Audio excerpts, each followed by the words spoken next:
No Evangelho de Mateus, capítulo 26, versículo 23, encontramos a seguinte fala: E ele respondendo disse: O que mete comigo a mão no prato, esse me há de trair. Essa é uma fala, ou melhor, uma citação de Jesus,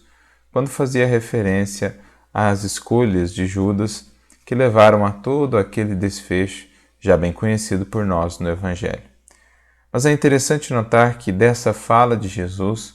Emmanuel, ao comentá-la, consegue extrair uma orientação muito preciosa e muito importante para todos nós, a fim de que estejamos precavidos com possíveis dificuldades que, muito provavelmente, haveremos de encontrar em nossa jornada espiritual. No capítulo 104 do livro Vinha de Luz, Emmanuel comenta este versículo e, extraindo, portanto, aquela lição que Jesus nos legou, no caso ou nos acontecimentos em torno de Judas e das suas escolhas, Emmanuel projeta isso para a nossa convivência cotidiana, para as problemáticas que haverão de surgir nessa convivência do círculo mais estreito e que muitas vezes vão nos trazer muitas frustrações, muitas decepções, muitas desilusões. Emmanuel vai dizer assim: nas linhas do trabalho cristão, não é demais aguardar grandes lutas e grandes provas, considerando-se, porém, que as maiores angústias não procederão de círculos adversos, mas justamente da esfera mais íntima, quando a inquietação e a revolta,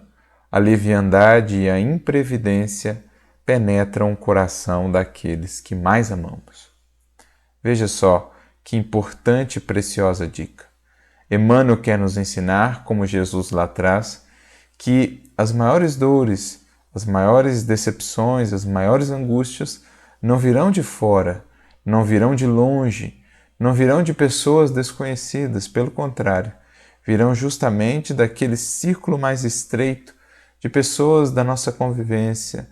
de pessoas que nos são caras, mas de pessoas que são humanas, como nós mesmos, e que por isso muitas vezes deixam-se envolver por ilusões, pela leviandade, pela indisciplina, pela revolta, e acabam rompendo compromissos, acabam nos trazendo a ingratidão, a incompreensão. É preciso, portanto, que estejamos precavidos quanto a isso, para que, no momento em que isso ocorra, não nos deixemos desanimar. E mais, para que aprendamos com circunstâncias como essas o amor que é o ideal de todos nós. Aquele amor que Jesus exemplificou a Judas com o seu procedimento, embora conhecesse o que ia no coração e na mente de Judas. Jesus que inclusive dá a Judas o primeiro pedaço do pão naquela última ceia, como a representar naquela cultura, naquela tradição, todo o respeito, todo o carinho, todo o amor que nutria por aquele discípulo, embora soubesse das suas escolhas e do que as suas escolhas haveriam de acarretar a ele próprio, Judas, como a ele, Jesus. Então é preciso que a gente aprenda que essas circunstâncias surgirão, mas que podemos crescer com elas, desenvolvendo um amor que sabe perdoar, desenvolvendo um amor que sabe compreender, desenvolvendo um amor que renuncia e que ama o outro apesar de. Emmanuel, portanto, acrescenta: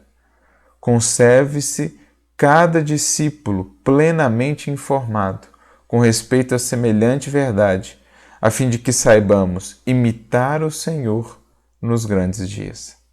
Então Jesus nos deu qual procedimento a tomar, qual a postura a adotar diante desses acontecimentos. Quando isso, portanto, visitar o nosso coração e a nossa experiência, que saibamos buscar na prece, buscar na conexão e na intimidade com Jesus a força necessária para seguir o seu exemplo, compreendendo aqueles que nos são próximos, mas ainda não nos compreendem, amando-os ainda mais, apesar dos seus deslizes e das dores que porventura venham a nos causar. Reflitamos nisso e que Jesus nos abençoe sempre.